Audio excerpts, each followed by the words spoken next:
공학과 교수로 재직 중에 계시며 한국건설 순환자원학회 이사 부회장을 거쳐 현재 회장직을 맡고 계십니다. 또한 지식경제부 기술표준원 산업표준심의회 전문위원 건설교통기술평가원 의원으로 활동하고 계십니다. 여러분 큰 박수로 부탁드리도록 하겠습니다.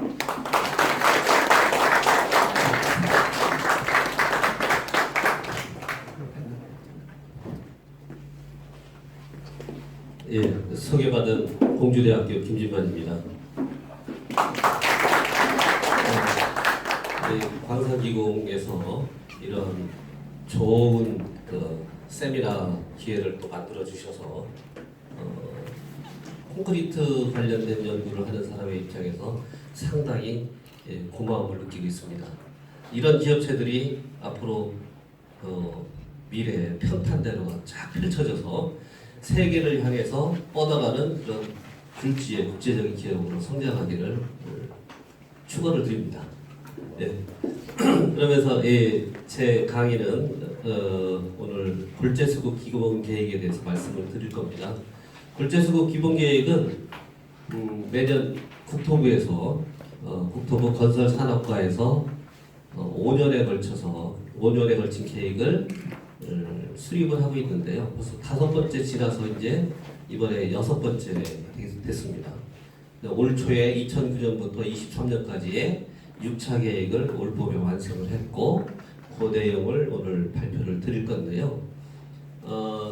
그 6차 굴재 수급 계획에서는 이전 계획과 좀 약간 다른 접근 방식이 있어서 그런 것들을 이 관련 법제도에 좀 이게 바꾸려고 시도를 했습니다. 아직 이게 구현은 되지 않았지만 그래서 이 앞으로 굴재법이 어떻게 바뀔 현재로서는 가능성이죠. 그 가능성에 대한 내용도 간단하게 설명을 드리도록 하겠습니다. 저한테 1시간 20분 정도 배정을 해주셔서 2시 20분까지 하도록 하겠습니다. 굴재 수급 계획은 굴재라는 것은 굉장히 중요한 자원이죠. 1년에 2억 5천만 큐빅미터 정도. 그것을 중량으로 환산하면 한 4억 톤 정도가 됩니다. 4억 톤. 우리가 쓰고 있는 국내에서 쓰고 있는 모든 자원이 약 한 8억 톤 정도 돼요. 고체로 되어 있는 자원이. 물이 가장 많이 쓰이고 있습니다만 고체 자원이 8억 톤 정도 되니까 그 중에서 굴재가 한 반 정도 차지하고 있죠. 이렇게 많은 굴재가 필요한 것은 우리 주변에 있는 많은 구조물들, 도로, 교량, 항만, 발전소 이런 거 만들 때 모두 콘크리트 재료가 필요하고 그리고 제일 밑에 층은 다짐층이 필요하기 때문에 그런데 굴재를 쓰게 되는 것이죠. 그래서 이 굴재가 꼭 필요한데 그 굴재는 또 여러분들 같은 기업에서 생산할 수 있는 환경을 또 만들어 주시고 계신 거죠. 그러니까 이 굴재들이 이렇게 많은 양을 자연으로부터 이렇게 채굴해야 되는 그런 상황이기 때문에 이 굴재에 대한 또 한편으로는 개발에 대한 욕구들이 강한 대신에 그 반면에는 환경을 보호하고자 하는 사회적 욕구가 또 강하기 때문에 이 굴재 개발업이 갈등의 집합체라고 또 볼 수가 있습니다. 그래서 그런 갈등을 합리적으로 해소시키면서 우리가 산업 발전에 필요한 굴재를 잘 수급할 수 있도록 그런 환경을 만드는 것이 반드시 필요하고 제가 다행히 이번 굴재 수급 계획은 6차 계획은 제가 담당을 해서 건설 분야의 이전의 굴재 수급 계획은 건설 분야에 있는 사람이 아니라 경제를 하신 분들이 수급 계획을 만드셨었어요. 그러다 보니까 경제적인 관점으로만 바라본 그런 좀 약간 그렇게 치우친 경향이 좀 있었죠. 근데 이번에는 저를 중심으로 이제 건설 분야에 있는 연구자들이 이 수급 계획을 만들어서 건설의 현황들을 많이 반영을 시키고자 하는 노력들을 했습니다. 이 굴재 수급 계획은 반드시 우리 산업 발전시키기 위해 꼭 필요한 것이기 때문에 국가 차원에서 중장기 계획을 수립을 해야 되거든요. 그래서 5년 주기로 굴재 수급 계획을 만들고 또 매년 또 그 5년 단위의 기본 계획을 기반으로 해서 매년 굴재 수급 계획을 또 세웁니다. 법에도 그것이 이제 굴재 채취법이 매 5년마다 굴재 수급 기본 계획을 만들도록 규정되어 있습니다. 그런데 이 굴재 채취법이라는 것이 석산을 운영하고 계신 기업들은 굴재 채취법이 아주 친숙하죠. 또 강사나 육사나 이런 것들도 굴재를 채취하는 거니까 아주 이 굴재 채취법이라는 용어가 거슬리지 않으실 텐데요. 석산은 굴재원을 산으로부터 채취해서 자연으로부터 채취해서 여러분들 같은 기업에서 만든 플랜트에서 가공하지 않습니까? 그렇기 때문에 그 가공하는 행위는 어떻게 보면은 채굴은 광업이지만 가공하는 행위는 제조업에 해당이 될 수 있는데 이 전체가 다 광업 쪽에 이렇게 분류가 돼 있는 상황입니다. 근데 앞으로는 이런 굴재 관련돼서는 굴재를 천연에서 그냥 채굴만 해서 쓰기는 예전에 강사 같은 경우는 뭐 그렇게 했죠. 그리고 또 그 강재갈 같은 경우도 뭐 특별한 25mm나 40mm 채를 쳐서 한 번만 치면 그대로 쓸 수 있는 상태가 됐지 않습니까? 그렇지만 이제는 굴재를 모두 제조할 수밖에 없는 그런 상황입니다. 석산에서 나온 거를 갖다 모래를 만들기도 하고 새석을 만들기도 하는데 그 과정이 모두 제조의 행위이고 또 이 석산에서 나오는 굴재만 쓸 것이 아니라 우리가 이제 개발하는 과정에서 발생하는 많은 부산물들이 발생하는데 그런 것들을 혼합해서 쓸 수밖에 없는 그런 상황이 도래하고 있거든요. 그래서 이 굴재를 채취법이라는 용어를 쓰지 말고 굴재법이나 굴재자원관리법이나 이런 형태로 바꿔가자는 그런 제안을 한 상태입니다. 이 굴재 수급 계획의 이 기본 방향으로는 수급 불균형을 해소할 목적이 가장 크죠. 특히 이제 최근에 불거진 대표적인 사건이 바다 굴재 관련된 문제거든요. 바다 굴재는 우리가 한때는 한 10% 이상을 바다로부터 전체 굴재량의 10% 이상을 바다로부터 채취를 했었어요. 그거는 이제 물론 잔굴재이죠. 붉은 굴재가 아니고. 그런데 이 어민들이 상당히 반대를 많이 하시고 어족 자원의 붕괴, 또 해안 생태계 변화 이런 문제들을 많이 거론하셨었고 또 거기에 이제 환경운동 하시는 분들이 같이 연합해서 반대를 많이 했기 때문에 그렇지만 바다굴재를 쓰지 않을 수 없는 그런 상황이 우리나라의 현실이고 그래서 국무조정실에서 이제 작년에 그걸 조정을 했는데 23년까지 5%로 줄이기로 했습니다. 모래를 전체 굴재량의 5% 바닷모래를 그렇게 이제 이전보다 상당히 많이 줄어들게 되는 거거든요. 그래서 그런 바다굴재 관련된 바다굴재가 채취를 허가했다가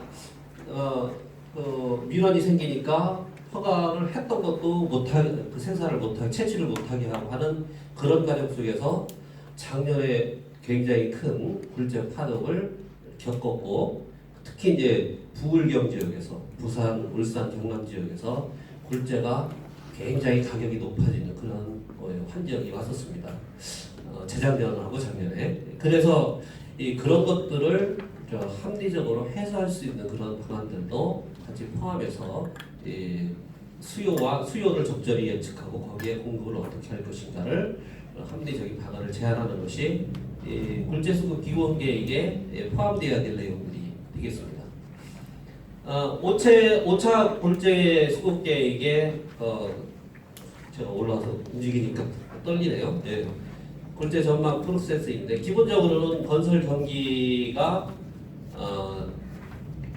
이 건설 자재의 수요를 결정하기 때문에 경기량을 기반으로 해서 실제 뭐 투자도 전망하고 굴재 수요도 예측하고 굴재원별로 어떻게 수요에 대응할까 수요를 계산해보고 지역별로 그것을 어떻게 공급할 것이냐 이런 계획들을 만들게 되죠. 이런 프로세스를 하는데 기본적인 방향은 이렇게 건설 경기에 기반하고 있다는 것은 바뀌지 않았고, 하지만 세부적인 내용에서 몇 가지 변화들이 있습니다. 이제 5차 계획 기간 중에 이 건설 투자 전망인데요. 2014년부터 18년까지가 5차 기간이거든요. 이때 이제 투자액이 약간씩 증가되는 것을 볼 수 있습니다. 평균 2.1% 정도 증가가 됐고, 이 주거용, 비주거용, 토목용이 있는데, 그 주거용은 21.5% 비중, 비주거용이 40.3% 비중이지 않습니까? 토목용이 38% 비중이었는데, 사실 이 기간에 건설 경기가 화랑이었던 이유는 주택 경기가 활성화됐기 때문에 그랬거든요. 작년까지 굉장히 많은 주택들이 만들어졌고, 통계를 보면 1980년대 경에는 우리가 1년에 1 내지 2만 호 정도를 줬습니다. 아파트를. 그러다가 노태우 대통령 때 주택을 대폭적으로 보급하고자 하는 그런 계획을 수립하면서부터 이 주택 공급량이 늘어나기 시작해서 최근에는 평균 30에서 50만 원 정도를 연평균 만들고 있습니다. 굉장히 많은 주택을 만들고 있는데, 그런 주택의 공급량을 늘리고 그러다 보니까 콘크리트의 수요가 늘고, 전체 골재의 73%가 콘크리트에 쓰이거든요. 그러다 보니까 골재의 수요도 늘은 것이 최근의 현상인데, 이거는 이제 2014년, 13년 무렵에 각각의 건설 투자액을 예측한 거지 않습니까? 근데 예측이 약간 이제 맞지 않았던 것이 이제 주거용 쪽에서 훨씬 더 빠른 속도로 증가를 한 것이 실제 일어난 일이고, 예측은 뭐 그렇게 빠르지 않던 3.2% 정도의 이런 3.2%, 이건 3.0%, 토목은 0.4% 증가할 것으로 예측을 했지 않습니까? 그런데 이것보다도 훨씬 더 주거용은 빠르게 그 물량이 증가했다고 증가를 했었습니다. 실제로 건설 투자 실적인데 비슷한 경향이니까 설명을 하겠습니다. 골재 수구 5차 계획 기간 중에 골재 수요 전망을 한 값인데요. 골재 수요를 이렇게 2억, 이게 큐빅미터입니다. 그래서 2억 큐빅미터에 해당하고, 2018년에는 이것도 거의 뭐 3억, 2억 1000 큐빅미터가 안 됐으니까 상당히 2억 큐빅미터 정도 됐는데, 죄송합니다.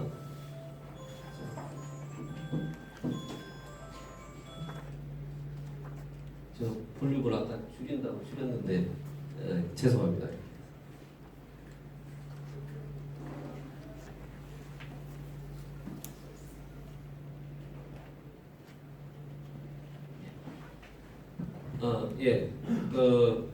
그랬는데 실제로는 이것은 5차 계획 중에 추정한 양이고, 공급 계획한 것은 한 2억 2천만 톤 정도까지 공급 계획을 했고, 실제로 이제 허가 채취나 신고 채취로 공급한 것은 1억 8천만 큐빅미터 정도 됩니다.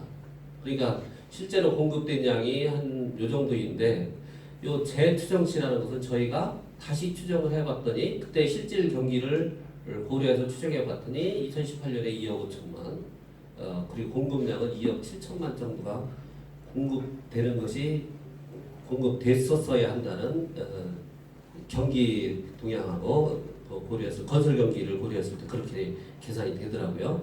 근데 실제로 허가 채취 및 신고된 거, 허가나 석산에서는 모두 허가 채취에 해당이 되죠. 그리고 신고로 돼 있는 것이 이제 몇 가지 한 것들이 있습니다. 이따가 또 설명을 드리겠지만, 그것들이 1억 8천이니까 상당히 1억 톤 정도에 가까운 양들이, 이 차이가 어떻게 공급이 됐는지, 그것이 이제 퀘스천 마크죠. 근데 이렇도록 골재는 아직 확실한 통계 범위 안에 들어있지 않고 유통하는 사례들이 많다는 얘기죠. 예를 들어서 석산에서도 반출이 될 때 그 양이 뭐 아주 완벽하다고 할 수 없고, 또 이 석산은 비교적 그래도 다른 골재 채취하는 환경보다는 통계량이 비교적 정확한데 뭐 하천에서 채취한다든지 육사 같은 경우 그리고 개답사 같은 경우 이렇게 간이로 채취하는 그런 곳에서는 계량할 수 있는 방법들이 없기 때문에 거기는 굉장히 큰 오차를 가지고 있습니다.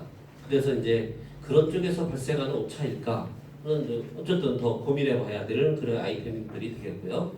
이때는 이제 레미콘 1큐빅미터 생산할 때 기술적 상수가 1.25를 적용을 했고 골재 소비 구조에서 레미콘의 비중이 72.6%인 통계치를 적용을 했고 또 이 붉은 골재가 43.4%, 잔골재가 43.4%, 붉은 골재가 56.6%의 비중으로 사용될 것으로 그렇게 추정을 했었습니다. 이게 골재형별 하천골재, 육상골재, 그리고 산림골재, 선별파쇄골재 이런 이 바다골재까지 이렇게 여러 골재 소스들이 있는데 여기 보시면 당연히 하천골재는 최근에 채취 환경이 안 좋아지고 있기 때문에 그 비중이 2010년도를 기점으로 해서 급속하게 저하되고 있죠. 아마 앞으로는 이것이 0%로 떨어질 겁니다. 육상골재도 육상골재 통계에 잡혀 있는 양은 이때보다 좀 늘었죠. 이렇게 8.4%까지 8.8% 이렇게 늘었는데 일시적으로 수요가 이때 증가되니까 더 이전에 비해서 급속하게 이렇게 는 것을 볼 수가 있습니다. 거의 4배 정도가 이렇게 늘어났는데 이렇도록 육상골재는 아주 넓은 지역에서 골재를 채취하지는 않거든요. 상대적으로. 그래서 이제 소규모로 이렇게 채취하는 것들이 많은데 그것이 잘 통계에 잡히지는 않고 있지만 전체적으로는 늘어나고 있는데 이거는 육상골재라는 것은 말 그대로 이렇게 하천이나 바다가 아닌 곳에서 육지에서 표토를 걷어내면 나오는 모래나 자갈을 의미하는 것이거든요. 그런데 그것이 충분치 않으니까 풍화된 모래, 그 마사토라고 하는 풍화된 모래를 채취해서 그것이 천연에서 채취했으니까 별로 품질에 문제가 없다라고 생각하고 그대로 콘크리트용으로 쓰는 사례들이 굉장히 많은데 그 풍화된 모래는 점토를 많이 가지고 있기 때문에 콘크리트의 품질을 떨어뜨리는 주 원인이 됩니다. 그래서 육상골재 쪽에 기준을 관리를 잘하기 위한 그런 기준들을 좀 만들 필요가 있을 것 같습니다. 이 하천이나 육상골재는 합해봤자 10%도 안 되는 양이죠. 그렇지만 산림골재 거의 40%의 비중으로 산림골재를 생산하고 있고 앞으로 이 산림골재는 이거보다도 더 늘어날 가능성이 있습니다. 그런데 늘리기 위한 또 환경 저항이 상당히 크기 때문에 그 갈등이 염려가 되는 부분이라고 할 수가 있고 2010년대는 20% 수준이었잖아요. 아주 빠르게 골재의 공급량이 늘고 있죠. 근데 이 선별파쇄 골재는 또 용어 자체부터 상당히 이상한데요. 이 산림골재도 사실은 용어가 아주 정확하다라고 볼 수는 없습니다. 이게 원래 정확한 것은 세석골재 또는 파쇄골재 이런 범위 안에 드는 거거든요. 이 산림에서 채취해서 그게 모래이면 그것대로 그냥 육상골재로 공급할 수도 있는 거잖아요. 그런데 산림에서 채취해서 크러싱 과정을 통해서 만든 골재만을 의미하는 용어로 쓴다는 것은 이 산림골재라는 용어가 적합하지 않습니다. 그렇지만 우리 정부에서는 이렇게 분류를 하고 있죠. 이 선별파쇄골재도 사실은 공사 중에 공사를 하게 되면 도로를 내게 되면 터널을 뚫게 되면 산을 이렇게 파야 되지 않습니까? 근데 파는 과정이 이 화약을 이용해서 폭발을 시키기 때문에 미국에서 이제 폭파골재라고도 하는데요. 그런 과정에서 자연히 골재원이 나오게 되고 그것을 가공해서 가공한 것을 바로 선별파쇄골재라고 합니다. 우리가 거기에는 뭐 유기물도 들어있고 점토도 들어있을 텐데 그 중에서 골재원만 선별해서 파쇄했다라는 그런 용어로 쓰고 있는데 뭐 미주 지역, 미국과 유럽 지역에서는 요 두 개 모두 파쇄골재라고 하고 파쇄골재라고 하고 이것은 또 어떤 지역에서는 폭파골재라고 따로 그렇게 분류를 하기도 하는데요. 우리나라에서는 어쨌든 이건 산림골재, 선별파쇄골재인데 산림골재는 40% 가까이, 선별파쇄골재는 40% 이상을 넘었죠. 이것은 선별파쇄골재도 빠르게 이렇게 증가되고 있습니다. 비중이. 근데 그것은 우리가 아파트를 많이 짓고 도로를 많이 내고 하는 그런 공사를 하는 중에 발생하는 골재이기 때문에 공사량이 증가돼서 이러한 환경이 되는 것이고, 특히 최근에는 예전에는 이 도로나 터널을 뚫거나 이렇게 할 때는 이 안반을 피해 다녔거든요. 근데 최근에 이 폭파 기술이 발전이 되고 이 터널링하는 그 기술들이 장비들이 개선이 되고 그렇기 때문에 안반을 그리 무서워하지 않는 거죠. 설계할 때 안반을 통과해서 공사가 될 수 있는 그런 설계를 또 많이 하기 때문에 이런 발생량이 또 증가되는 측면도 있을 것 같습니다. 이 바닥골재는 아주 예민한 문제인데 이 바닥골재를 크게는 연안골재하고 이이지골재로 구분할 수 있습니다. 이 연안은 육지와 바다의 경계선상에서 를 의미하죠. 그래서 약간 바다로 들어간 곳, 이 해수욕장 같은 데서 채취해도 연안골재 범위 안에 들어가겠죠. 근데 이이지골재는 배타적 경제수역 안에 있는 겁니다. 이 배타적 경제수역은 육상에서부터 몇십 킬로 떨어져 있거든요. 그래서 멀리 가서 채취하는 골재를 이이지골재로 분류하는데 이 두 개의 골재가 아주 다릅니다.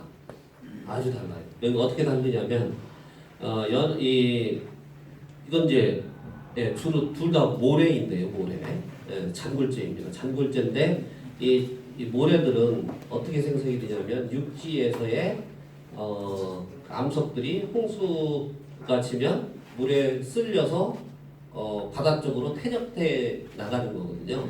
그래서 이 덩어리가 큰 것은 여러분들도 이 골재 파쇄하고 분별할 때 개별 입자별로의 그 에너지 같은 것들을 이렇게 고려하실 것 같은데, 입자가 큰 것들은 위치 에너지가 크고 입자가 작은 것은 위치 에너지가 작은데 물의 점착력은 똑같기 때문에 위치 에너지가 큰 입자는 가까이 떨어질 수밖에 없고 작은 것은 멀리 가서 떨어질 수밖에 없죠.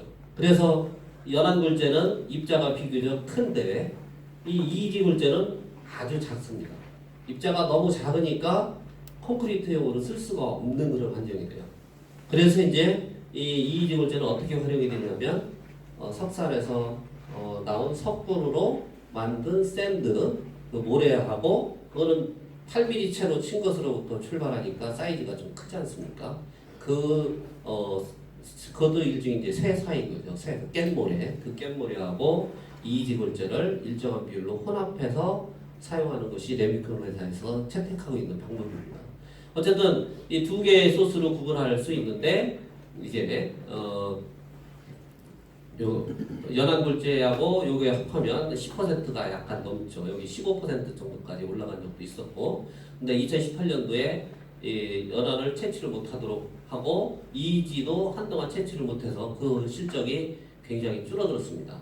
근데 23년까지 요 비율이 어쨌든 전체 골재에 요 두 개 연안골재, 이이지골재 합한 것이 여기 있죠. 16%, 17% 이렇게 올라갔었는데 이제 요거는 일시적으로 규제했기 때문에 두 해는 줄어드는 것이고 2023년까지 5%로 줄일 계획이 있습니다. 자, 이게 5차 계획 기간 중에 그 실적들을 보여드렸고요. 6차 계획의 골재 수요 전망 프로세스를 보여드린 것인데 이것은 생략을 하겠습니다. 기본적으로 건설 투자 전망을 해서 레미콘 수요 전망을 하고 골재 수요로 환산한 다음에 그것을 권역별 골재 수요로 분산을 하고 거기에서 마지막으로 굵은골재하고 잔골재를 분류하는 방법을 썼습니다. 건설 수요량 측정할 때, 골재 수요량 측정할 때 실질 건설 투자 10억 원당 레미콘이 얼마나 공급되는지, 또 1큐빅미터 제조의 골재가 어느 정도 투입되는지, 골재 소비량과 전체 골재 소비량 중에 레미콘이 어느 정도 소비되는지, 그게 이제 72%죠. 이거는 10억 원당 레미콘이 612 큐빅미터가 투입이 되고 1큐빅미터에 골재가 1.2 큐빅미터 정도 쓰이고, 이것이 이제 콘크리트 1큐빅미터에 골재가 1큐빅미터 이상 쓰인다는 것은 좀 이상할지 모르지만 이거는 용적을 환산했기 때문에 요 1.2 큐빅미터는 겉보기 용적이거든요. 실제 용적이 아니라, 실제 고체만의 용적이 아니라 여러분들이 골재를 부려놓으면 이렇게 블록 가격이 쌓이지 않습니까? 쌓였을 때 그 내부에는 골재 사이에 공극이 비어있는 부분도 포함하는데 그것을 포함한 용적을 의미하기 때문에 이렇게 1 이상의 값이 되는 거죠. 대부분 이제 세석 같은 경우는 이것을 1.5에서 1.7로 나눠야 실제의 골재만의 값이 됩니다.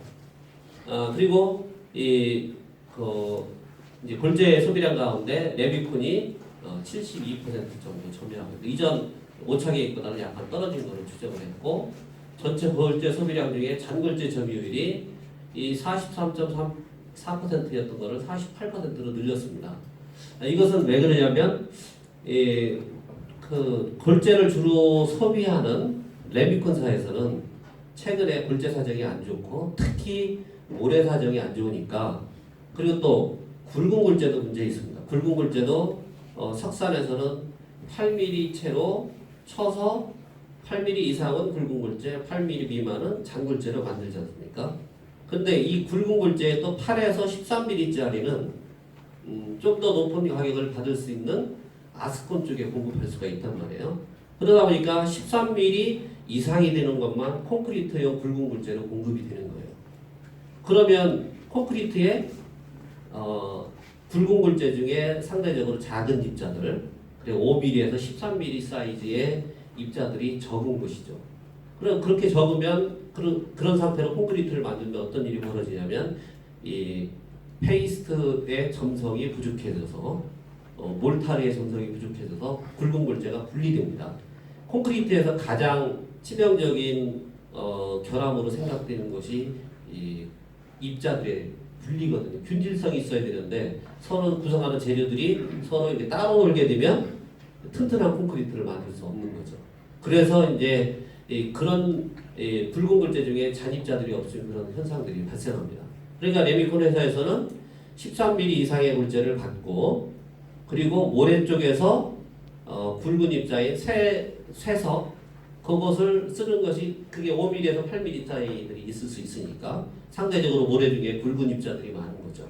근데 그것을 쓸 수밖에 없는 것이 되고, 그리고 거기다가 또 바닷모래를 섞어서 쓰니까 이 모래의 전체 양을 더 높이는 방법으로 콘크리트의 품질이 떨어지는 것을 방지를 하고 있습니다. 그러다 보니까 이 잔골재의 비율이, 콘크리트 중에 잔골재의 비율이 50%를 넘어가는 그런 현상들이 많이 발생합니다. 전체 골재 중에 보통은 제가 학교 다닐 때 또는 뭐 연구할 때 보통 콘크리트를 만들 때는 잔골재 비중을 45% 수준으로 합니다. 55%는 굵은 골재, 45%는 잔골재인데 또 어떤 경우는 그거보다 더 낮아지죠. 그런데 레미콘 회사에서 실제로 만들 때는 거꾸로 된 값을 씁니다. 잔골재가 55%, 굵은 골재가 45%를 쓰죠. 그러니까 잔골재의 비중이 점점 높아지는데 이전 계획에서는 반영을 안 했기 때문에. 근데 왜 이게 48%냐면 콘크리트 이외에 사용하는 골재들은 거의 대부분 굵은 골재이기 때문에, 그래서 이 48% 값으로 계산이 됐습니다. 그리고 건설투자 10억 원당 골재 투입 원 단위는 이렇게 948에서 1020을 썼는데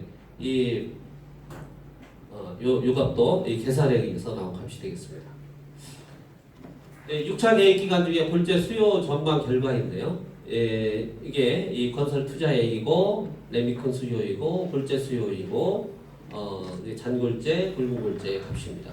그래서 이제 2023년도에 2억 6천만 큐빅미터 정도의 값이 나왔고, 이게 이제 이전보다 경기가 거의 여기에는 이제 줄어들었죠. 2017년에 비해서 18년은. 네, 이거 실적치이고 이거는 2019년도부터는 이제 추정치인데 이것이 이제 거의 증가가 아주 미미한 그런 상황으로 예측한 것은 주택 경기가 이제 더 이상 하락이 되지 않을 거로 생각을 해서 이렇게 추정을 했습니다. 권역별로는 저희 이거 자료를 나눠드린 줄로 알고 있었는데 나눠드리지는 않았더라고요. 그래서 필요하시면 이거를 드릴 수 있으니까 그때 참조를 해주시기 바랍니다. 이 수도권, 강원, 충북, 대전, 충남, 세종, 전북, 광주, 전남, 대구, 경북, 동남권의 부산, 울산, 경남, 제주 이렇게 9개 권역으로 나눠서 각각의 이 광역자치단체에 공급해야 되는 양들을 산정해 본 것인데요.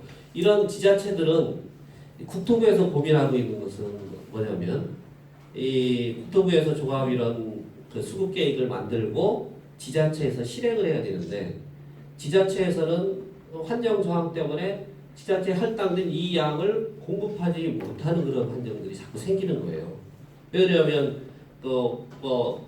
선거를 하기 때문에 이 민원이 제기된 것을 계속 두려워하는 거죠. 민원이 생기면 본인이 또 재선하기도 힘들고 그러니까 민원이 생기는 것들을 피해가려고 하다 보니까 상대적으로 숫자에 있어서 약자인 그런 이런 석산에서의 채취량을 억압하는 방향으로 정책을 펼치고 있습니다. 그러다 보니까 이렇게 할당을 했지만 이것이 충분히 공급될지는 항상 미지수이고 그래서 국토부에서도 이런 할당된 양이 각 지자체에서 꼭 공급할 수 있도록 어떻게 정책을 펼칠 것인가 이런 고민들을 많이 하고 있습니다. 넘어가고요. 그래 설문조사도 했었는데 그 지자체 공무원들을 대상으로 해서 설문조사한 값이고 이것은 이제 통계치가 아주 명확하게 맞지 않는 것이 너무 많아서 그런 것들을 확인해볼 차원에서 이렇게 설문조사를 했었고요. 골재 자원조사도 실행을 했습니다. 골재 자원조사는 우리가 과연 얼마나 많은 골재 자원을 가지고 있느냐. 사실 우리나라는 70%가 산이고 물론 표토는 그 고비 사막에서 날라온 수천만 년, 수억 년 동안 날라온 점토입자들이 쌓여서 표토를 형성하고 있지만 그 표토를 걷어내면 모두 안반이죠.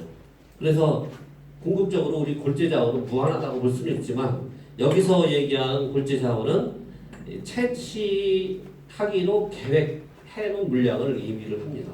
그것이 이제 여기에 보시면 이 시골 채취로 공급되는 양이 2억 5천만이면 향후에 80년 동안 이 산림 골재만으로도 80년 동안 공급할 수 있는 그런 양이 부존해 있긴 합니다. 여기 이렇게 보시면 37억, 370억. 네, 이 부존량은 그렇고 개발 가능량이 210억 큐빅미터. 그리고 그 정도로 되죠. 그래서 잔량이 이게 요 기간 중에 채취한 것이니까 이거를 빼면 현재 채취 가능량이 요 정도 되죠. 부존하는 것은 이 정도 되지만 370억 큐빅미터지만 현재 채취 가능한 것은 200 큐빅미터 정도가 됩니다. 그러면 단순 계산하면 한 80년 동안을 쓸 수가 있죠.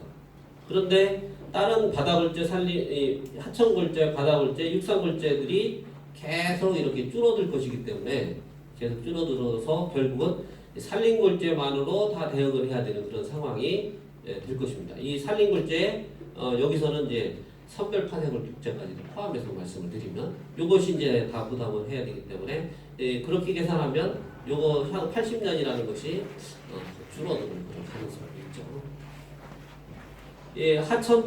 하천골재는 여전히 이제 적은 양으로 예측했고 육상골재도 평균 6% 정도의 값으로 구성비를 그 정도의 채취할 것으로 예상했지만 이것은 실제적으로는 각종 규제를 강화할 것이기 때문에 이런 개답사나 그런 마사토나 이런 것들은 특히 마사토는 규제를 해야 되거든요. 그것을 못 쓰도록 해야 되는데 너무 많이 유통이 돼서 심각한 문제가 있어서 실제 실적은 이것보다 많이 줄어들 가능성이 있습니다. 산림골재는 구성비를 44.7%까지 높였습니다.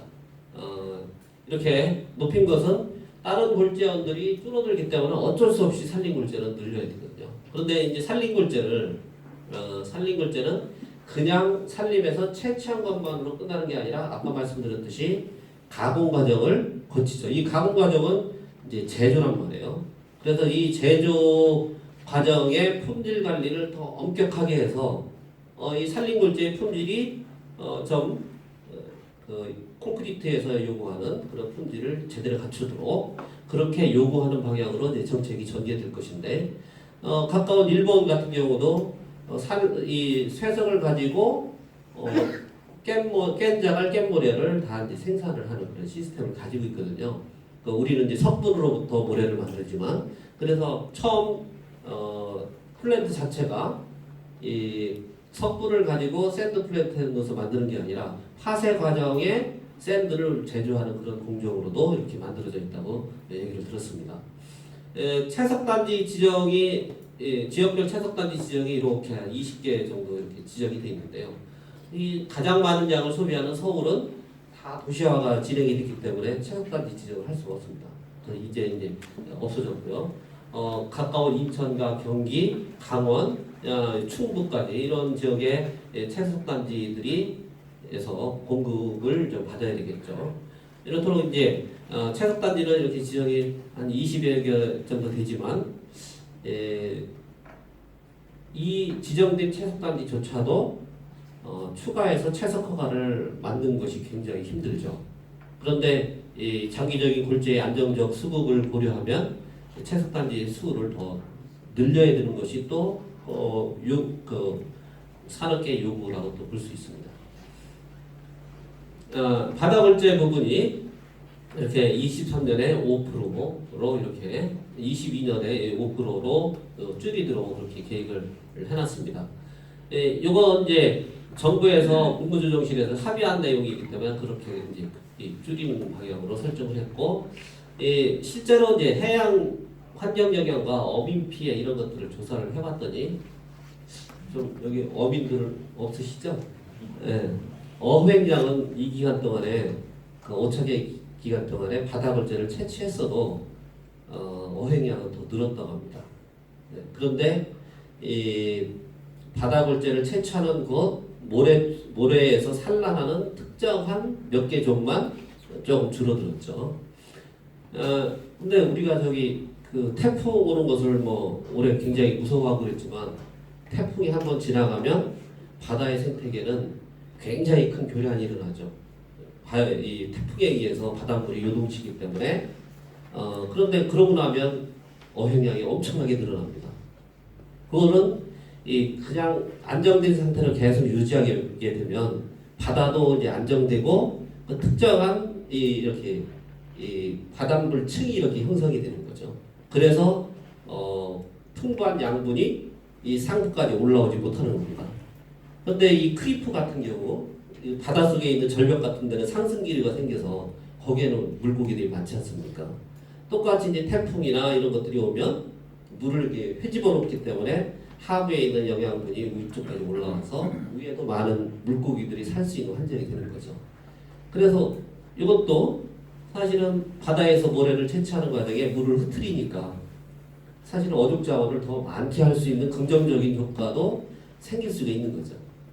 그렇지만 이제 환경인 운동하시는 분들의 시각에서 보면 바다의 지형이 바뀌기 때문에 바다가 이제 판판하게 퇴적작용을 거쳐서 아주 완만한 지형을 형성하고 있는데 거기에 특정 지역에 백큐머를 투입해놓고 계속 빨아들인단 말이에요.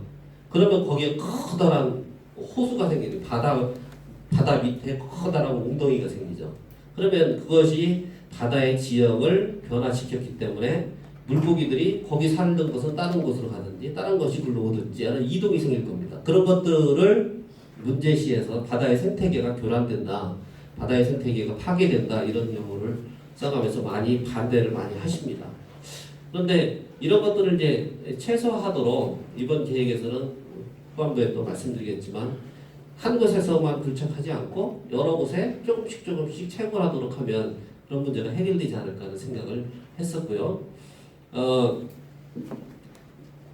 이 어민 피해는 실제적으로 그래서 없었습니다. 다른 기관 저희가 조사한 것이 아니라 수자원공사에서 발주한 용역 결과에 따르면 어민 피해가 없었다 라고 하는데 그래도 뭐 어민들한테 보상을 하고 이 굴재의 채취량을 이렇게 줄여가자라는 선에서 이제 합의가 된 것이죠. 선별 파쇄 굴재는 참 희한한 굴재이지만 공사 중에 발생하는 토석 중에서 골재원만 채취해서 골재화시킨 그렇기 때문에 선별 파쇄 굴재라고 하는 요 선별 파쇄 굴재도 공사량이 급속하게 앞으로 늘지 않을 것이기 때문에 거의 증가가 미흡한 약간 2019년도보다는 이렇게 떨어진 값으로 이렇게 추정을 했습니다. 근데 이 선별 파쇄 굴재는 석산에 비해서 상당히 유리한 게 너무 많습니다. 그러니까 품질 관리가 잘 안 되거든요.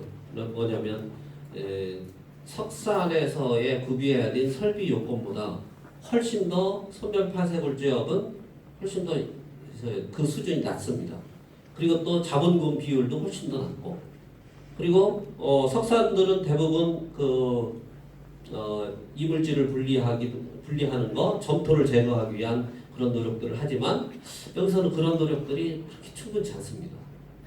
그런데도 불구하고 선별 파쇄 굴재가 많이 이렇게 공급되는 것은 업을 하기도 쉽고 또 어떤 제재가 있더라도 쉽게 이렇게 접을 수도 있죠. 투자량이 그렇게 돈을 투자한 것이 크지 않기 때문에 그리고 또 쉽게 이동이 가능하고 그러다 보니까 선별 파쇄 굴재업이 굉장히 화랑이고 한 1,000몇백 개 정도가 이렇게 있습니다.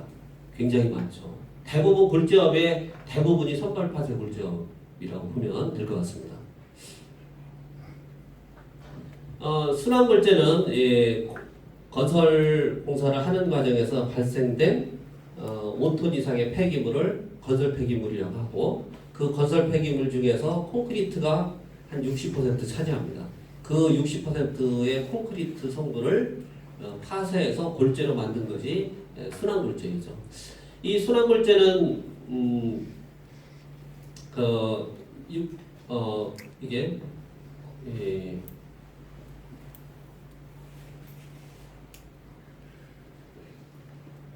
이 값이 조금 잘못된 것 같으네요. 순환 골재는 앞으로 2019년 이전에는 순환 골재 점유량이 5% 수준에 이렇게 머물러 있었습니다. 그런데 앞으로 우리가 아까 말씀드렸듯이 골재의 아파트 우리나라는 건축이 토목보다 그 물량이 더 많거든요. 전체 공사량이 작년 같은 경우는 한 거의 70% 가까이가 건축이고 나머지가 이제 토목 분야에 있습니다. 그래서 건축을 기준으로 경기의 활성화 정도를 말씀을 드리면 80년대에는 1, 2만 원이었던 것이 최근에는 30에서 50만 원으로 늘었다고 하지 않았습니까? 그런데 그것이 이제 계속 급속하게 증가가 됐는데 80년대 초면 벌써 이제 40년 가까이 흘렀죠. 근데 그 주택의 수명은 우리나라 주택의 수명은 현재 시점에서 25년밖에 안 됩니다. 그러니까 그때쯤 지은 것들이 다 이제 파쇄돼서 재개발 과정에 파쇄돼서 나오는 거죠. 그런데 80년대 중반부터 80년대 후반, 90년대 이때 지어진 것들은 조금 더 내구성 있게 만들어졌고 정부에서도 이미 지었던 구조물들을 너무 빨리 재개발하지 않도록 하는 정책을 취하기 때문에 재개발 시점이 점차 이렇게 늘어나고 있습니다. 근데 이 서구 사회 일본만도 한 50여 년 가까이 되고 서구 사회에서는 뭐 100년 된 주택들도 많이 있거든요. 그래서 우리도 아마 그런 방향으로 정책을 계속 펼 거기 때문에 노후한 주택이더라도 재개발을 가로시키지 않고 계속 보수해서 리모델링해서 쓰도록 계속 정책적으로 유도하면서 주택의 멸실 시점을 지금 현재는 25년이지만 35년, 45년 뭐 그래서 계속 이렇게 늘려갈 겁니다. 그래서 발생되는 굴재량이 지금 현재 25년으로 계산하면 지금 엄청나게 발생해야 되는데 그렇지 않고 한 5% 전체 굴재량의 5% 수준밖에 안 되는 거죠. 그렇지만 계속 이것의 발생량은 완만하게 증가할 겁니다. 정책을 멸실점을 늦추는 정책을 취하더라도 어쨌든 양은 늘어날 수밖에 없는 거죠.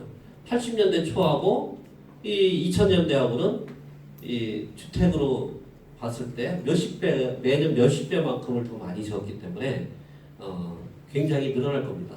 그래서 이제 꾸준히 이렇게 순환골재 공급량도 늘어나지 않을까 싶은데 그래서 이게 값이 제가 잘못된 값을 여기다 넣지 않았는가 싶습니다.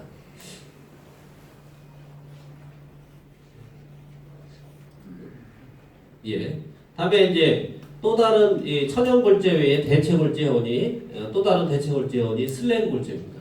이 슬래그 골재는 철강을 만드는 과정에서 또는 비철 금속도 만드는 과정에서 대부분 이제 용융을 시키죠. 금속들은 용융 온도까지 이렇게 가열하게 되면 액체로 변하기 때문에 그거를 그 액체 그리고 무게가 무거우니까 밑에 가라앉죠. 그 가라앉은 것을 그 철광석으로부터 얻는 이런 공정들이 일반화돼 있죠. 근데 그런 과정에서 가라앉지 않고 위에 뜬 거, 철은 비중이 7.8이니까 굉장히 무겁죠. 근데 철 이외의 성분은 비중이 골재는 2.5 정도밖에 안 되거든요. 2.5, 2.5.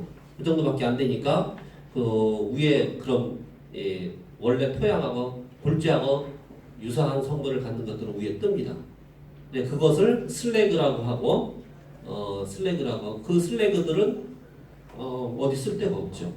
그래서 결국은 건설 분야의 골재로 써야 되는데 좀 전에 그 슬래그가 일반 암석처럼 이 비중이 낮다고 했는데 실제 공정에서는 그렇게 할 수 없는 것이 철이 제일 아래층은 철 성분이 많고 그 다음에 철하고 슬래그하고 섞여 있는 층이 있고 그 위에 슬래그만 있는 층. 왜 이러죠? 뭘 낮추는 거예요? 네, 죄송합니다. 이상하네. 예, 그래서 이제 그 세 개 층으로 이루어지니까 철의 순도를 높이려면 중간층에 있는 것을 다 슬래그로 버려야 됩니다. 그러다 보니까 슬래그 쪽에 FE가 많이 이렇게 들어있거든요. 그래서 이 슬래그의 비중이 일반 골재의 비중보다 한 50%가 높습니다. 그래서 3.5 정도가 되거든요. 그러니까 이 비중이 높은 그런 골재에 해당이 되는데 그래서 그 부분 때문에 조금 사용하는 것이 지지부진한 그런 상황이긴 하지만 그래도 1년에 슬래그 골재가 이렇게 500만, 900만, 그래서 1000만까지 이렇게 증가되는 양으로 예측했습니다. 다음에 이제 이 석회석 골재인데요. 이 석회석 골재는 이 시멘트 공장에서 시멘트의 원료인 석회석을 채굴하는 과정에서 품위가 낮은 그런 골재를 얘기합니다. 품위가 높은 것은 시멘트 공정에 투입하지만 품위가 낮은 것은 탄산칼슘의 품위가 낮은 것은 버려야 되거든요. 그 버린 것이 이제 석회석 골재에 해당이 되고 일반 골재처럼 쓰일 수 있습니다.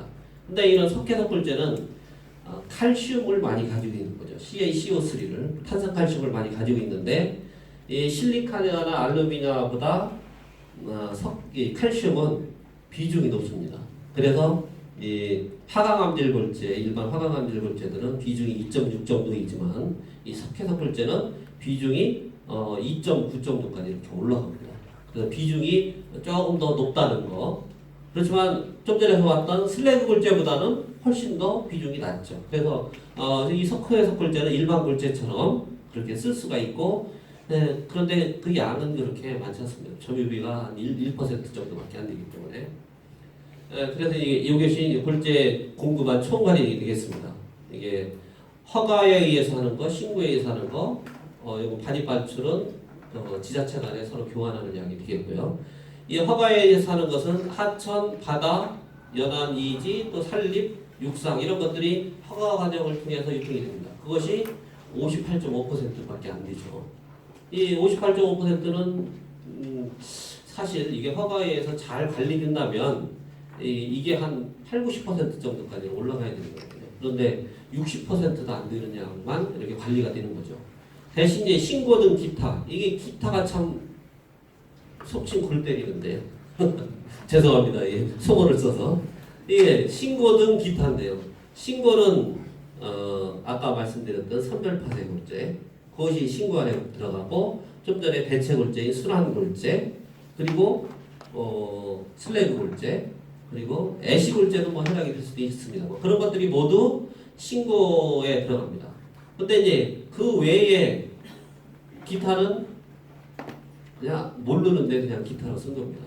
통계에 안 잡히니까 이쪽에서 이거는 통계에 잡혀서 값을 썼는데 이거는 통계에 안 잡히니까 그냥 100%에서 58.5를 빼서 41.5%는 통계에 안 잡히고 유통된 것이란 얘기죠.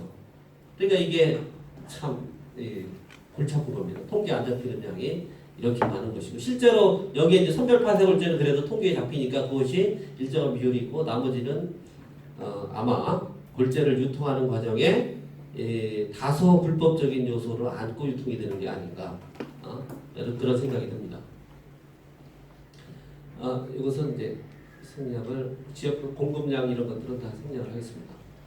이 해외 유럽에서는 해외 골제의 수급 관리 현황들을 보면 이게 유럽에서 천연 골제, 세석 붉은 골제, 천연 골제 이렇게 있는데 이게 이 비율이 좀 안 나와서 그렇습니다만 이 세석 붉은 골제가 전체에서 제일 많죠. 1,700 이게 단위가 100만 톤, 172억 톤 정도 되기 때문에 세석 골제가 제일 많고 아직도 천연 골제가 꽤 있는 것 같습니다. 이거는 천연 골제는 아마 잔골제를 채취하는 것 같습니다. 거기에 해양, 순환, 뭐 현장 재사용, 인공 골제 이런 것들은 그 양이 상당히 적죠. 우리나라보다 골제를 채취하기 위한 환경이 아직은 조금 더 뭐 유럽 쪽이 더 나은 것 같습니다.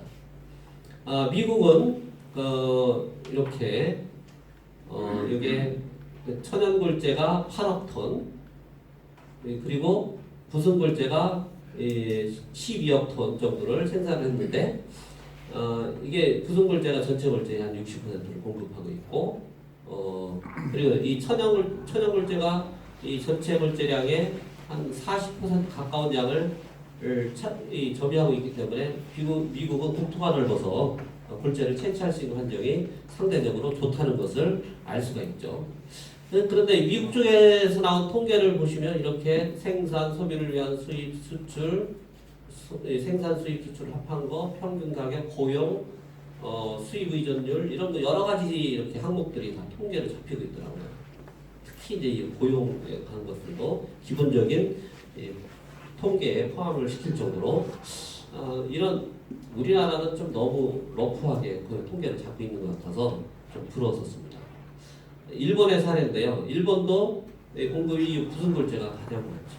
부승골제. 이 천연골제는 이렇게 있습니다. 여기 이렇게 있는데 2005년에 보시면 188대 338이었는데 2015년에 93대 275. 일본은 경기가 계속 이렇게 저하고 있습니다. 그래서 93대는 275로 대부분 이제 부승골제를 쓰고 있습니다. 공급 구성비를 보면 62%에서 72%까지 이렇게 늘어났죠. 미국이 60%였고 일본은 70%. 우리도 금방 일본과 같은 상황이 될 것이고 일본보다도 우리가 더 골제를 수급하기가 어려운 상황입니다. 일본은 그래도 육상 골제들이 일부 있어서 그것들을 계속 채취를 하고 있는데 우리는 여기 산 육상이라고 하는 거 있죠. 이런 것들이 이제 천연골제 중에 잔골제를 채취하는 그런 양들인데 이것이 이제 웬만큼 있죠. 그런데 우리는 더 불리하기 때문에 대부분 이제 부승골제로 변해갈 거라고 생각이 듭니다. 일본의 통계를 보시면 이게 도로용, 전체 골제의 합계, 도로용, 그리고 콘크리트용, 기타용도 또 순환골제까지 이렇게 통계를 잡혀 있는데요.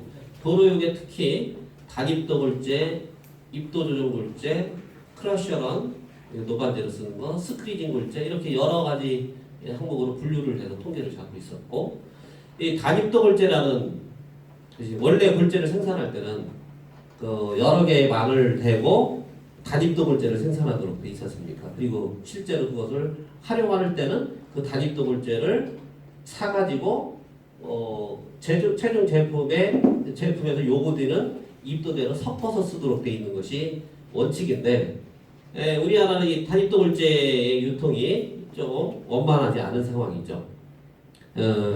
실제적으로 굵은 골제가 13mm에서 25mm로 유통되니까 그건 단입도 골제로 그냥 유통이 되는 거죠. 근데 이게 현실 레미콘 회사의 설비의 특성도 우리 다양한 단입도 골재가 유통되도록 하는 것은 좀 어려움을 주는데 일본에서는 레미콘에서의 골재를 이렇게 올리지 않습니까? 호퍼를 통해서 컨베이어를 거쳐서 골재를 믹서를 이렇게 투입하는데 이 호퍼들이 많으면 15개까지 됩니다. 일본에서는. 그런데 우리나라는 대부분이 4개만 쓰거든요. 그리고 모래 2개, 자갈 2개 하니까 자갈에서 여러 가지 골재를 쓸 수 있는 흔적이 안 되는 거죠. 그래서 이제 이런 한국적인 상황을 고려해서 골재를 미리 혼합해서 유통하자. 그래서 혼합 골재업을 만들자라는 그런 제안들을 또 했었는데요. 그거는 석산이나 아니면 넓은 야드를 가지고 있는 곳에서 여러 가지 골재 소스를 갖다가 KS의 규정된 그런 품질에 맞도록 공급하면 레미콘 회사에서 쓰기가 쉽지 않느냐 하는 그런 얘기를 해가면서 좀 제안을 했습니다만 아직은 반영이 되지는 않고 있습니다. 골재원별 친환경적인 개발 방향인데 부속 골재 쪽에서는 이 슬러지가 제일 문제이죠. 이 슬러지. 습식 공정으로 하면 이 슬러지가 발생하고 건식 공정으로 하게 되면 더스트가 발생하죠. 더스트는 그래도 이 골재 중에 뿌려주더라도 그 더스트가 점토만 아니면 7%까지 쓸 수가 있으니까 뭐 더스트를 소비할 수는 있습니다. 근데 습식 공정으로 하게 되면 이러한 슬러지가 나오니까 이 슬러지는 골재에 도포해버리면 표시가 나기 때문에 하기 만만치가 않죠. 그래서 이 슬러지를 이제 매립하고 있는 상황인데 매립하게 되면 그냥 이것만 매립할 수 없고 이것에 점토를 50% 섞어서 매립해야 되고 또 이것이 또 뭐 다행스럽게 이제 일반 폐기물이기 때문에 쓸 수는 있습니다. 다른 용도가 있다면 그래서 뭐 이런 용도 이게 원래 암석에서 나온 그런 성분이기 때문에 일반 토양하고 똑같은 성분이거든요. 그래서 아무데나 이렇게 써도 상관없지만 뭐 이게 질척질척하게 돼 있는 슬러지 상태이기 때문에 그 상태만 바꿔주면 아무데나 쓸 수 있어야 되거든요. 그러니까 농업용 논이나 밭이나 이런 데 쓸 수 있어야 되는데 그것이 제도를 만들어서 잘 되지는 않고 있는 것 같습니다. 어쨌든 산림골재 슬러지 문제를 농지 재활용을 좀 더 적절히 하도록 그렇게 유도할 필요가 있을 것 같고 이 건식 생산을 더 적극적으로 유도할 필요가 있을 것 같습니다. 그리고 이제 꼭 또 생산 방식에 관련된 여러 가지 내용을 생략을 하겠습니다. 농지 활용 가능성에 대해서 보니까 괜찮아서 권유할 만하다 그런 얘기고 또 바닷물의 환경 친화적인 개발은 기존에는 이렇게 백큐을 해서 하위에서 모래를 백큐을 해서 이렇게 쌓아놓고 물하고 같이 여기 배에다가 적재하면 물이 원류되도록 해서 물이 이제 넘쳐서 이제 주변에 바다를 이렇게 흘러 들어가죠. 그러니까 이 방식을 취하게 되면 부유물질이 넓게 이렇게 확산이 됩니다. 그래서 그 부유물은 사실은 원래 바닥을 구성했던 물질이기 때문에 그 중에서 모래를 뺀 상대적으로 입자가 작은 그 부유물이기 때문에 사실 생태계에 그다지 큰 문제가 되지 않는 것인데 그 부유물 때문에 이 어민들과 환경운동 하시는 분들이 상당히 많은 공격을 많이 하시거든요. 그래서 그런 것 부유물을 적게 하기 위해서는 이 배 밑에 이렇게 원유수를 배 밑으로 이렇게 흘려보내고 여기다가 파이프라인을 쭉 내려서 가능하면 해저면까지 내려서 밑으로 조용히 가라앉도록 하는 그래서 이런 현타객이 해수 표면으로 이렇게 올라오지 않도록 하는 그런 방법을 제안을 좀 해봤고요. 골재 품질 기준에 지금 한국산업표준 그리고 골재 채취법에 있는 그 품질 기준 이런 것들이 조금 문제가 있습니다. 특히 이 산업표준에서는 입도에 관련된 것을 기준 범위로 지정 뭐 이렇게 표현이 돼 있는데 이것이 엄격하게 예전에는 관리돼 있다가 이게 빠져 있거든요. 그런데 이 콘크리트 쪽에서 활용하려면 그 입도가 굉장히 중요하죠. 그래서 아까 설명드렸듯이 그 입도 관리가 제대로 안 되니까 잔골재율을 높이고 그리고 모래량을 많이 써야 되는 그런 상황들이 자꾸 생기는 거거든요. 그러면서 콘크리트의 품질은 더 좋아지지 않고 또 그래서 그런 부분에 대한 보완이 좀 있어야 되지 않을까 싶고 또 골재 채취법상에서는 이런 조금 더 편하게 돼 있습니다. 이쪽 산업표준에 비해서 골재 채취법에 여기 좌우를 비교해 보시면 조금 더 이렇게 편하게 돼 있는데 여기 이제 조립률 규정도 빠져 있고 여기 알칼리 골재 반응, 뭐 입도에 대해서는 언급이 없고 연한 석편 이런 것들도 빠져 있거든요. 그런데 이제 그런 것들이 이게 골재를 좀 더 제도적인 범위 안으로 끌어들여서 골재가 쓰이는 최종 제품의 퀄리티를 높일 수 있는 그런 방향으로 정책 방향은 설정되어 있는 거예요. 그러다 치면 이런 기준들도 조금 더 강화시킬 필요가 있지만 사실 강화시키는 것은 지금은 규제 완화 시대더라고요. 규제를 강화시키면 법을 통과시키기 어렵답니다. 그래서 이쪽에 강화시키면 다른 것을 풀어서 전체 개수가 제로 미만이 되도록 이렇게 그런 고민들을 공무원들은 많이 하고 있던데요. 어쨌든 좀 품질 관리 쪽은 강화될 필요가 있지 않을까 싶습니다. 이게 횟수도 석산에서 연 1회 이렇게 골재 채취법상에 규정되어 있거든요. 1년에 한 번만 하면 통과되는 거예요. 이러면 실제로 공급하는 그 골재가 이때 한 번 평가한 그 성능을 그대로 가졌느냐 그것은 전혀 아니라고 볼 수가 있거든요. 그래서 빈도를 더 강화시키는 쪽이 아마 요구될 것 같습니다. 개선안으로 여기 제안한 것이고요. 또 혼합골재를 만들어서 이 혼합골재를 쓸 수밖에 없는 환경이 도래합니다. 순환골재가 지금 5% 수준이었지만 아까 통계치를 잘못 보여드려서 그렇지만 가까운 시일 내로 10%까지 올라갈 것이고 한 5년에서 10년 안으로 그렇게 올라갈 겁니다. 그 이후에는 장기적으로는 한 20%까지도 올라갈 수 있거든요. 그래서 이제 그런 것, 또 슬래그 골재, 또 애시 골재 이런 것들이 많이 천연 골재의 대체원들이 많이 생기기 때문에 그런 것들을 잘 혼합해서 각각으로 유통시키면 문제가 좀 생기는 부분이 있으니까 혼합해서 공급하도록 하는 시스템을 만들자. 그래서 혼합 골재를 규격하는 것들을 제안을 했었고요. 지금 현재는 KS 기준이 있긴 합니다. 그런데 거기는 KS 상에 있는 KS 품질 안에 있는 제품들만을 가지고 혼합골재를 만드는 것이거든요. 그리고 또 그것을 혼합골재를 어디서 만들지, 어떻게 만들지 이런 것들이 없어서 좀 그거를 좀 보완하자는 그런 취지였습니다. 또 선별파쇄골재는 역시 점토에 관련된 문제, 이 토분에 관련된 문제가 큰데 이게 전혀 관리가 안 되고 있으니까 이 토분을 잘 관리하도록 하고 그 다음에는 이평에 관한 문제도 있습니다. 이평도 잘 관리하고 전체적으로 품질 관리를 조금 더 철저하게 할 필요가 있다고 제안을 했었고요. 이게 아까 말씀드린 산림골재 세척하고 육상골재 세척, 골재 선별파쇄업이 자본금이 굉장히 차이 나지 않습니까? 10배 차이 나고 시설 장비도 굉장히 단순화되어 있습니다. 그런 면에서 너무 쉽게 선별파쇄업을 허가를 냈다가 쉽게 접고 또 범법을 저지르는 경우도 많이 있고요. 그래서 이제 여러 가지 골재 관련된 제도를 개선해야 되는 그런 안들을 또 이렇게 제안을 했는데 육상골재 채취 시 도시계획심의위원회 대상을 완화시켜서 골재 채취를 좀 더 쉽게 하자. 또 선별파쇄형 암석의 매각 조건을 개선하도록 하자는 것. 또 석산 내 폐석분 토사의 처리 시 폐기물 이것이 일반 폐기물로 되어 있으니까 폐기물 처리 신고제를 적용하자는 것 하고 또 폐석분 토사류의 농지 매입을 허용하자. 또 토석 채취 면접 허가 시 산지관리위원회 심의 제외 대상. 산지관리위원회는 산지를 보호하자는 측면에서 바라보니까 굉장히 엄격해지거든요. 그러니까 그런 심의 대상에서 제외하는 거, 토석 채취 연접 허가 시 채석 경제성 평가를 제외하자. 경제성 평가를 해서 비용과 시간이 들이는 문제를 개선해 보자고 생각했었습니다.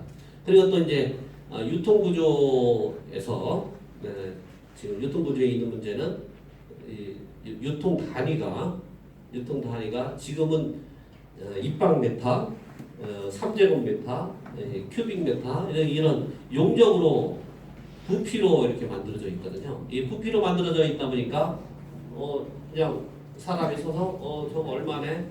몇 루베야? 몇 루베야? 이런 식으로 하면 그게 통계 자료로 잡히는 거거든요.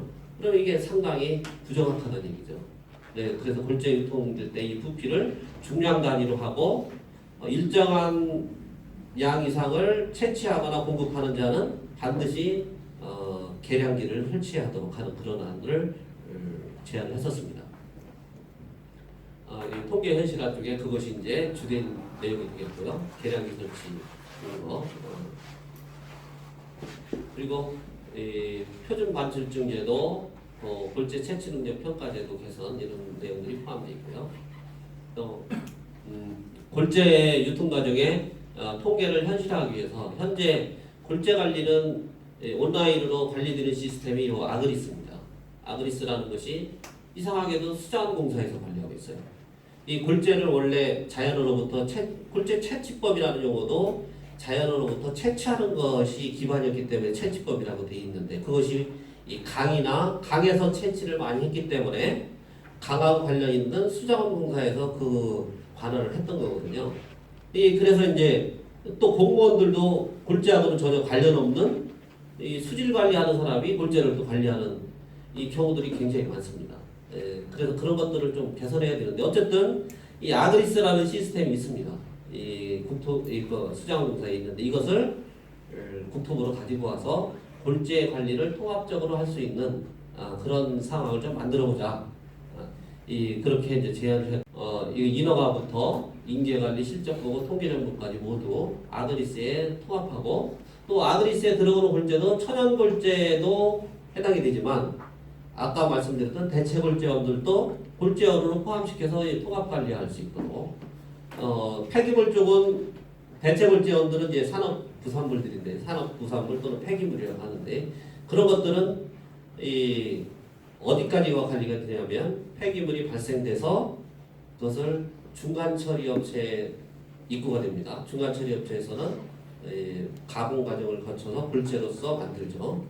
골재로서 만들면 그것을 필요한 곳에 이렇게 공급을 하는 거죠. 근데 환경부에서는 이 뒤에 공급하는 것은 전혀 환경부의 관심 대상이 아닙니다. 법으로 중간처리업체한테 입고되는 것만 관리하면 되도록 돼 있어요. 그러니까 환경부는 거기까지만 관리하고 국토부에서는 환경부 관할 소속의 중간처리업체에서 골재가 나오는 거니까 그쪽까지 관리하기가 좀 애매한 거죠. 그러니까 순환골재가 그냥 사각지대에 놓여 있는 거예요. 실제로 쓰는 것에 관련된 품질 규정을 만들지만 유통 과정에 관련해서 전혀 국토부가 관여할 수 있는 여지가 없게 된 것이죠. 그러니까 부처가 이제 여러 군데 이렇게 하나의 골재를 대상으로 여러 군데가 나눠져 있고 특히 산림골재 같은 경우도 여러 부서에서 관할을 하기 때문에 굉장히 힘듭니다. 그래서 이제 그거를 한 곳에 통합적으로 관리하도록 하는 것이 필요할 것 같아서 이 아그리 시스템을 기본으로 해서 그렇게 하자라는 제안을 했었습니다. 이게 이제 그런 통합 관리하는 모형을 얘기하는 것이고요.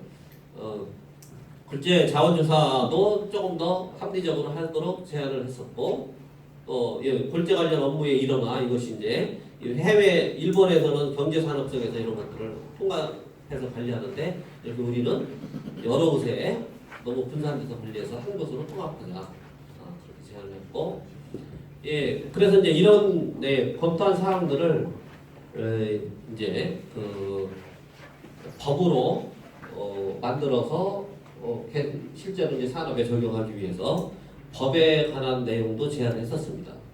이제 이런 이 골재채취법은 이 하천법, 공유수목 관리법 등으로 분산되어 있던 것을 골재 채취 관련해서 골재 채취법으로 통합한 것이거든요. 여러 번 이렇게 법률 개정을 해왔지만 최근의 상황들을 반영하기 좀 어려운 부분들이 있어서 이 부분을 업그레이드할 필요가 있다. 그래서 주요한 개정 사항들을 한 16개 정도 이렇게 만들었는데요. 이 골재 채취 법령의 명칭을 바꾸자 하는 거죠. 골재를 지금은 채취하는 것만 아니라 가공해서 생산하기 때문에 골재 자원관리법이나 아니면 골재를 총괄하는 이후에는 골재법, 국토부에서는 골재법 얘기도 나왔었는데요. 골재자원관리법이나 골재법이라는 용어를 쓰자. 그래서 골재의 모든 골재원들을 통합 관리할 수 있도록 그 법이 통합할 수 있도록 해주자는 그런 얘기고요. 골재의 법적 대상 범위를 순환골재, 보르슬레골재, 인공골재들도 포함하는 얘기죠. 이 인공골재는 최근에 우리나라에서는 활성화되어 있진 않았지만 인공적으로 골재를 제조하는 기술들이 뭐 세계적으로 많이 있습니다. 그거는 이제 실제 구조물에서 그런 골재가 필요할 경우가 있거든요. 예를 들어서 대부분이 비중이 가벼운 골재인데 내부에 공극을 많이 둬서 제주도에 가면 볼 수 있는 그런 부석 골재, 부석을 골재한 거 이런 것들이 이제 해당이 되는데 이 건물이 이렇게 높이 올라가게 되면 건물의 무게가 엄청납니다. 이 건물에가 몇만 톤 막 이렇게 되거든요. 그런데 건물의 무게를 가볍게 하는 것은 이 콘크리트의 무게를 가볍게 하는 게 가장 첫 번째라고 볼 수가 있거든요. 콘크리트의 무게를 가볍게 하려면 콘크리트의 구성 재료를 가볍게 해야 돼요. 근데 시멘트하고 물은 가볍게 할 수가 없죠. 시멘트하고 물하고 섞여 있는 시멘트 페이스의 무게를 가볍게 하려면 물의 양을 높여야 되는데 시멘트에 대비 물의 양이 많아지면 강도가 떨어지기 때문에 거꾸로 가야 돼요. 시멘트 양은 높여가면서 물의 양을 줄이는 방향으로 가야 되는 상황이에요. 그러면 무게가 더 그쪽으로 높아지잖아요. 그럼 결국은 이 골재에서 무게를 줄일 수밖에 없는 상황이 되고 골재에서 무게를 줄이려면 골재 내부에 공극을 많이 둬야 되니 우리 제주도 가서 퍼오면 되겠지만 거기는 관출이 제한되기 때문에 우리 못 쓰죠. 그리고 또 그쪽에서 가져오려면 또 물류비가 또 크기 때문에 그 천연에서부터 나오는 경량골재는 우리나라는 없다고 봐야 됩니다. 대신에 이제 킬름 같은 것들을 만들어서 거기에 뭐 플라엣이나 뭐 점토나 이런 것들을 섞어서 가열해가지고 내부에 공극을 만들어서 만든 것들이 많이 있죠. 그것들이 이제 인공골재인데 이 인공 또 경량골재라고도 합니다. 인공 경량골재. 이 인공 경량골재들도 고층 구조물에서 또는 굉장히 큰 교량의 상판 같은 데서 무게를 줄일 목적으로 그런 데서 이제 필요하죠. 그래서 이제 이런 것들을 모두 포함해서 골재 범위 안에 들도록 하자라는 얘기고요. 또 골재 생산 행위를 채취, 제조, 가공 행위로 세분화시켜보자. 생산 행위 전체는 이걸 다 포함하고 있는데 그냥 채취 행위에 관한 법으로만 해서는 안 되거든요. 그래서 채취도 할 때 관련된 거, 제조할 때 관련된 거, 가공, 이게 제조가 가공이죠. 가공 행위로 분류해서 관리 그 법령을 정비하자는 얘기고 또 골재 어부의 범위에 골재의 채취, 제조, 가공 및 유통, 판매 이것까지도 포함한 그런 업을 좀 만들자. 그러면 이 석산에서도 뭐 유통업 같은 것들을 취득하게 되면 유통시킬 수가 있겠죠. 골재 관련 기술 개발 및 금융 지원 주체를 국토부로 변경을 하고 이게 이제 수자원공사 있는 것을 골재 자원 정보 관리 시스템 운영을 활성화시키고 아까 말씀드렸던 아그리스 시스템을 활성화시키자는 얘기입니다.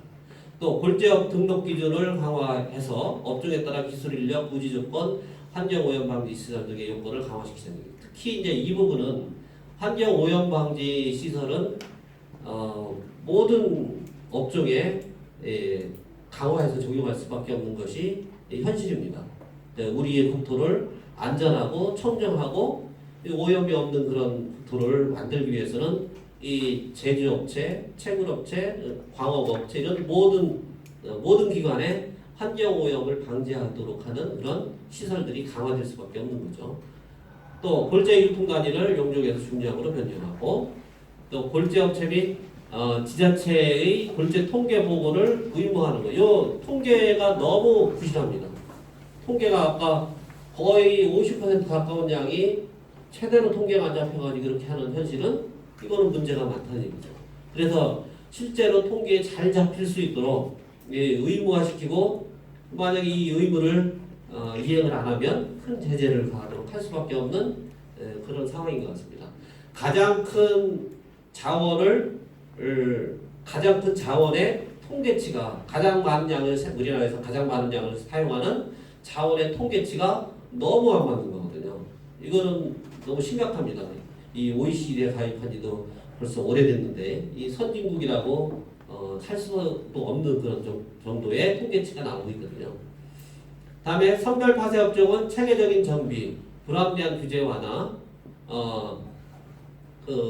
이 체계적인 정비는 이 품질 관리 쪽에 강화를 시킨다는 얘기가 되겠습니다. 또 불합리한 것은 또 완화시킬 수도 있는 거죠. 또 국토교통부의 지자체에서 골재 품질 점검을 의무하도록. 이래서 이제 요 품질 점검을 의무하는데 이게 지금은 골재를 생산자가 의뢰한 그 시험 기관에 의뢰해서 받은 성적서를 인정하는 시스템이잖아요. 그러니까 그것도 이 시험 주기도 너무 이렇게 길고 뭐 1년에 한 번 해야 되는 그런 품질 주기를 가지고 있고 그래서 이것을 골재를 일정한 품질이 되도록 관리하는 체계로는 굉장히 미흡한 부분이 있어서 아마 국토부에서는 이거를 이 불시에 품질 관리하는 형태로 가고자 하는 생각을 가지고 있습니다. 그걸 어느 시점에서 그걸 제도할지는 아직은 정해진 게 없지만 어쨌든 골재 품질관리원까지 만들어서 그 골재 품질관리원에서 골재 품질을 정기적으로 관리하도록 하는 그런 체제를 구상을 하고 있습니다. 또 이 불법 불량 골재를 유통하지 않도록 하는 것, 또 골재 자원관리 전문기관, 요게 골재 자원관리 전문기관이 좀 전에 말씀드렸던 골재 자원공사가 되겠는데요. 그리고 골재 자원공사를 설립해서 모든 골재들의 품질 관리뿐만 아니라 공급 관리 이런 것들을 여기서 하는 것으로 구상을 했기 때문에 개정된 항목에 반영을 했습니다. 이 골재 사용자의 원산지 표시, 모든 제조업체의 제품들은 원산지 표기를 제대로 하고 있잖아요. 근데 우리는 그 골재 쪽은 아직 그게 안 돼 있어서 그걸 하도록 할 것이고, 또 혼합 골재 규정, 골재 사용자의 건조 시멘트 몰탈 제조업자를 포함하는 거, 뭐 이런 것들이 뭐 좀 많이 나지만 이런 여러 가지 사항들이 반영을 해서 이렇게 현행의 골재 제출법과 골재 자원관리법에 이렇게 안을 쭉 만들어서 제안을 현재 해놓은 상태입니다. 근데 이게 이제 국회에 상정이 돼서 국회에서 통과해야만 이게 개정이 되는데 현재 국회에 보내지도 않고 있기 때문에 어느 시점에서 이게 제도화될지는 아직은 모르겠습니다. 그렇지만 올 초에 이렇게 개정안을 이렇게 제안을 해놓은 상태입니다. 예, 시간이 한 2분 남았네요. 이상은 제가 드릴 말씀이었고 혹시 질문 있으시면 자유롭게 해주시기 바랍니다. 그 KS 예성안은 아직 없나요? 예, KS는 산자부 주관이지 않습니까?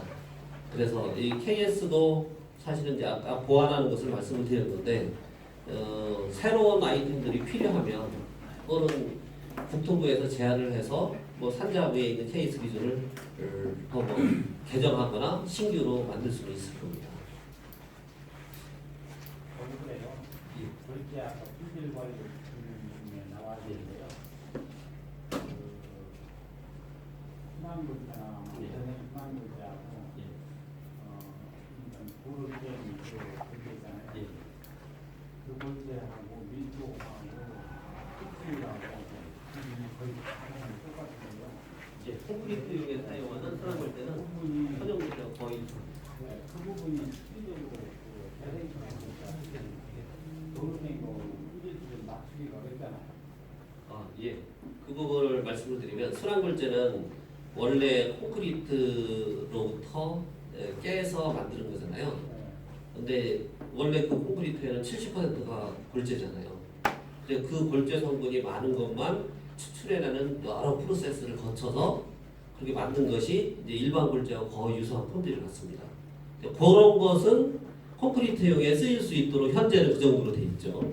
그런데 말씀하신 대로 그런 여러 프로세스를 거치지 않으면 품질이 상당히 떨어지죠. 흡수율도 높고 비중도 낮아지고 그래서 그런 이 불량한 상태로 유통되는 사례가 굉장히 많습니다. 근데 그거는 이제 이 제도권 범위 안에 있는 게 아니라 불법인 것이죠. 네. 튀기 중간철에 오래되면 예, 그 품질이 맞추기가 쉽지 않아요. 아까 말씀하신 예, 그렇습니다. 컴퓨터는 우리가 70%로 안 들어가는 거 예. 거기서 이제 파서들면서 이제 전체만 꺾어서 그걸 깨끗이 기계들이랑 처리해가지고 깨끗이 처리해서 나와야만이 그 품질을 맞출 수가 있는데 그거는 저희가 불가능한 수준이라고 저는 생각합니다. 네, 맞습니다. 네. 그러니까 그 품질이 우리 하면 거의 그렇게 맞추기가 어려워요. 말씀하신 대로 그 콘크리트 순환굴재 품질 인증제도가 있거든요. 그 품질 인증제도에서는 시료를 직접 채취해 가가지고 그 가동할 때 그 평가하는 기관에 가가지고 시료를 채취해서 평가하는 것이거든요. 거기서는 품질이나 인증을 받는 시점에서는 근데 그거는 여러 프로세스를 아니면 제한된 몇 개의 프로세스가 있더라도 반복적으로 계속 돌려서 그냥 좋은 품질을 그때 인증받는 그 시점에서는 그렇게 만드는 거거든요.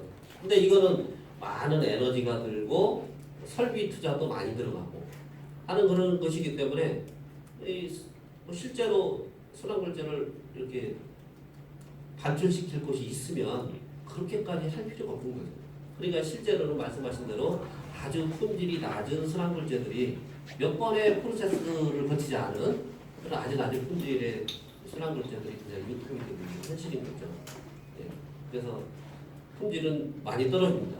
그런데 이제 이게 다음에 뭐 언제 또 기회가 되면 순환굴재 얘기를 좀 하고 싶은데요. 순환굴재는 외국 같은 경우는 그 비중이 순환굴재는 일반 골재는 2.6이지만 순환굴재는 콘크리트용으로 쓸 수 있는 것은 2.5이고 또 어떤 경우는 몇 번의 처리를 안 하면 한 2.2에서 2.3 정도 됩니다.